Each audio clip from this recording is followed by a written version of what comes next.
ये कहानी है मूर आइलैंड की, जो भारत और बांग्लादेश के बीच लगभग 30 वर्षों तक विवाद का कारण बना रहा और इस विवाद का अंत किया एक विलेन ने।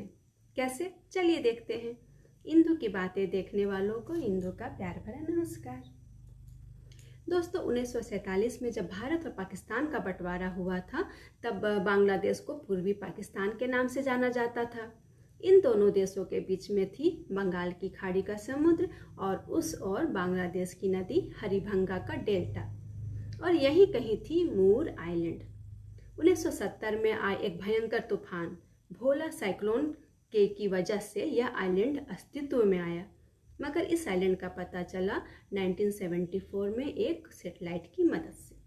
भारत ने इस आइलैंड का नाम रखा पूर्वासा आइलैंड और बांग्लादेश ने इसका नाम रखा साउथ तलपट्टी।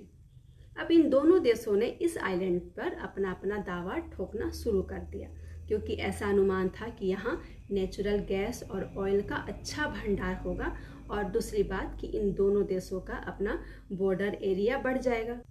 1981 में भारत ने इस आइलैंड पर अपना झंडा फहराया और बीएसएफ की एक चौकी भी स्टैब्लिश कर दी और नौसेना ने भी गश्त लगाना शुरू कर दिया। पर दोस्तों, बांग्लादेश ने इसका पुरजोर विरोध किया और इस वजह से भारत को पीछे हटना पड़ा। अब इस आइलैंड को नो मैंस आइलैंड डिक्लेयर कर दिया गया, क्योंकि यह आइलैंड पूरी तरह से वीरान थी। जब भारत और पाकिस्तान का बंटवारा हुआ था, तो बॉर्डर लाइन खींचने के लिए सर सिरिल रेडक्लिफ, जो ब्रिटेन के वकील थे, उनकी अध्यक्षता में एक कमेटी बनाई गई थी। भारत और पाकिस्तान के बीच के बॉर्डर लाइन को इसलिए रेडक्लिफ लाइन कहा जाता है।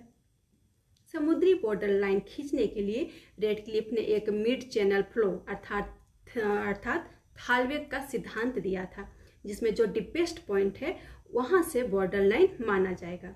अब भारत ने कहा कि जो डीपेस्ट पॉइंट है वो आइलैंड के उस पार है, इसलिए ये आइलैंड हमारा है।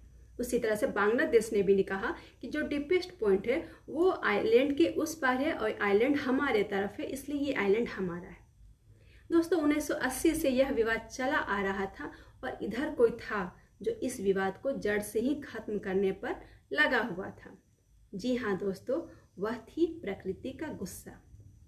ग्लोबल वार्मिंग की वजह से सी लेवल राइज हो रहा था, समुद्र से धीरे धीरे खुद में समाई जा रही थी और आखिरकार 2010 में मूर आइलैंड बंगाल की खाड़ी में पूरी तरह से समा गई। लगभग 30 वर्षों तक चलते रहे इस विवाद का अंत प्रकृति ने खुद कर दिया। दोस्तों, यह घटना किसी एक जमीन के छोटे से टुकड़े के बारे में नहीं है, बल्कि आने वाले खतरे के बारे में है, जो इस धरती के जीवन पर हमारी और आपकी वजह से लगातार बनी हुई है। तो दोस्तों, यह थी सच्ची घटना। आपको कैसी लगी कमेंट करके जरूर बताइएगा। फिर मिलेंगे एक नई वीडियो के साथ। तब तक खुश रहिए, मुस्कुराते रहिए। नमस्कार।